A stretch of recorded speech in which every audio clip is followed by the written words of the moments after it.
సంబంధించిన సర్పంచ్లే లేరు. దాదాపు 70-80% ఉంది ఇక్కడ. ఎందుకు ఆ భరోసా ఇవ్వడానికి మేము ప్రయత్నం చేసామంటే it's irrespect of politics, irrespect of political benefit, irrespect of whether NDA is there or not.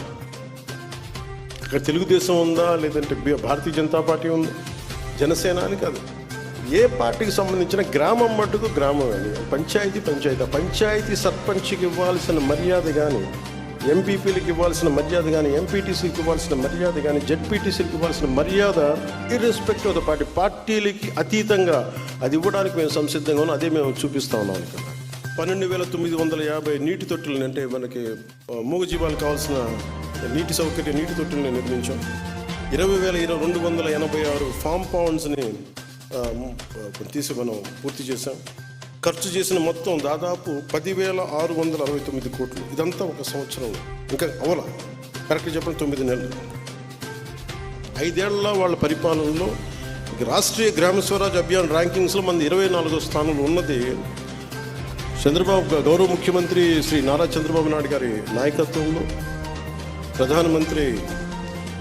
గౌరవ ప్రధానమంత్రి శ్రీ నరేంద్ర మోదీ గారి నాయకత్వంలో మన రాష్ట్రం 24వ స్థానం నుంచి 9 నెలల్లో 2వ స్థానానికి తీసుకొచ్చాం. అంటే చిత్తశుద్ధి కనుక ఉంటే అత్యంత తక్కువ సమయంలో చేయగలం అంటానికి ఇదే నిదర్శనం. 13,326 జాతీయ సమగ్రత ప్రాంగణాలు ఉండాలి. 13,326 జాతీయ సమగ్రత స్తూపాలు ఉండాలి. ఇది దయచేసి దీన్ని ఎలా తీసుకెళ్తాం, దీనికి కావాలంటే నేను క్యాబినెట్లో కూర్చొని గౌరవ ముఖ్యమంత్రి చంద్రబాబు నాయుడు గారితో మాట్లాడి, అవసరమైతే కేంద్ర ప్రభుత్వంతో మాట్లాడి, ఇది చాలా చాలా అవసరం ఇప్పుడున్న పరిస్థితుల్లో.